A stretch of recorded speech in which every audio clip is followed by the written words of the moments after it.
Bom dia, turma!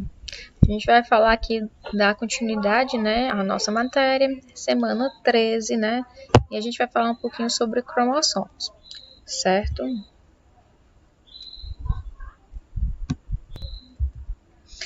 Quem são os cromossomos, certo? Os cromossomos, eles nada mais é do que filamentos de DNA, certo? Que está descondensados dentro da nossa célula, associada à proteína histona, certo? Eles são visíveis pelo microscópio, obviamente, durante a divisão celular, quando eles se espiralizar, quando eles ficam espiralizados, certo?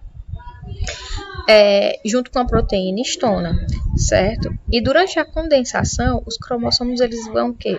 Se duplicar e vão ficar com uma aparência de X,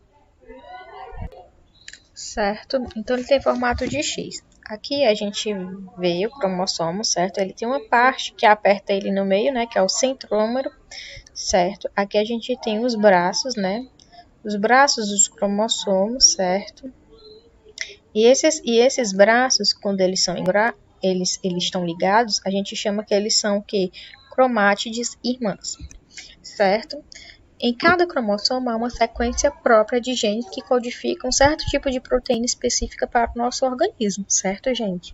E essas proteínas e essas sequências de genes que vão codificar essas proteínas, elas vão estar dando características, certo, a um indivíduo, certo? Ah, a Soraya tem os olhos castanhos escuros, ela tem uma cor amarelada, certo?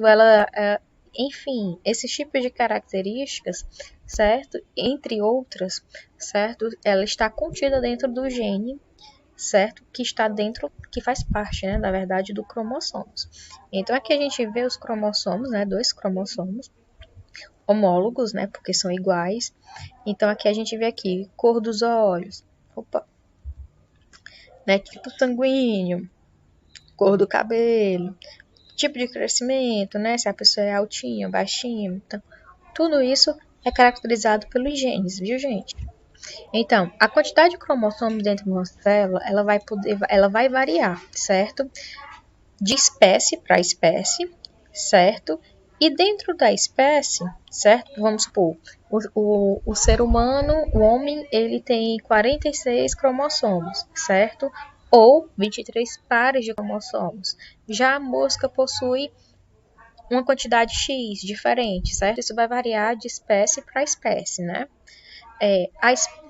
E dentro da espécie, certo? Essa variação, ela vai também ter em relação ao tipo de célula.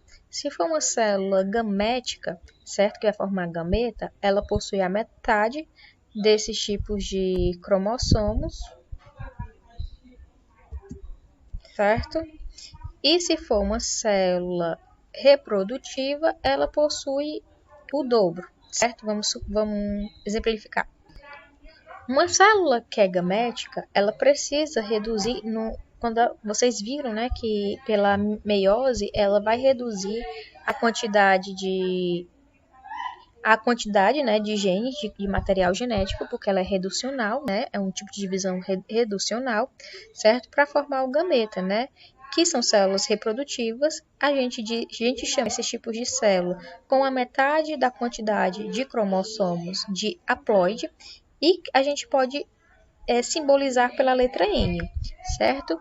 E também existe o tipo de célula, que a gente chama de células somáticas, que elas vão compor as células de regeneração do nosso corpo, tecido, certo? De crescimento, e elas são células diploide e possuem a representatividade de 2 entes. Soraya, mas por que as células gaméticas possuem a metade do cromossomo? Porque quando a célula gamética feminina, o óvulo, se junta com a célula reprodutiva masculina, o espermatozoide, certo? Quando eles se juntam para formar o ovo ou o zigoto, eles somam, certo? Material genético paterno com material genético materno, somando os 46, completando, né, a quantidade de cromossomos ideal para a formação de um indivíduo, certo? Então, o ser humano, ele possui 46 cromossomos ou 23 pares de cromossomos, sendo que 2 deles a gente diz que são cromossomos sexuais, que tem a ver com o sexo, né, feminino e masculino, e 22 autossomos, né, que são aqueles 22 cromossomos que vai ter as nossas características pessoais, né, em relação às proteínas, etc, certo?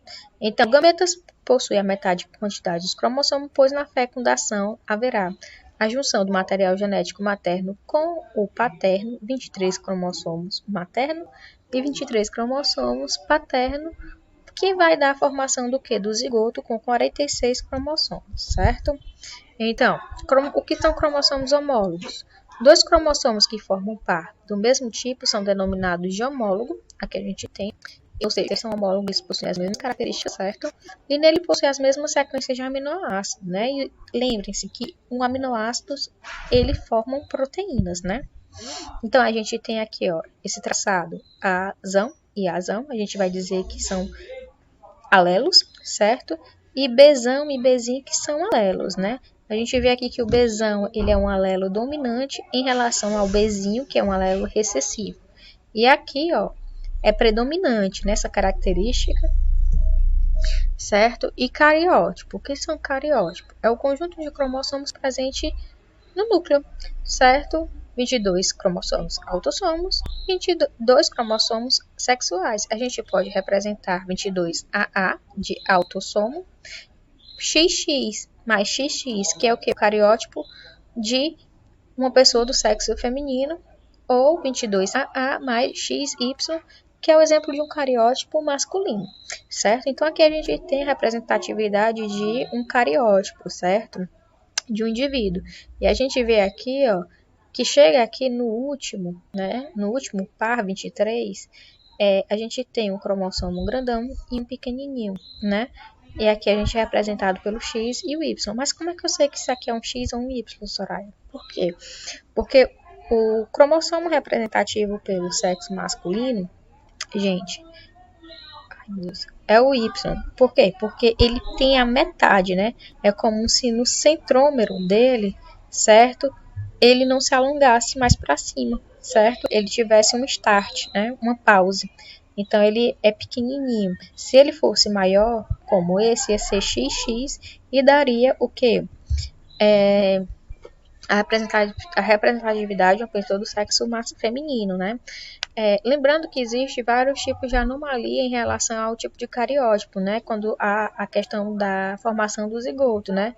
Pode haver uma má formação, né? Uma má divisão celular, uma má mitose, né? Que pode acarretar na soma de mais um cromossomos ou na deleção de algum cromossomo, causando alguns tipos de deformidade, né? Gente, eu vou ficar por aqui, né? A aula acaba agora, né? Com essa explicação. E até a próxima, certo?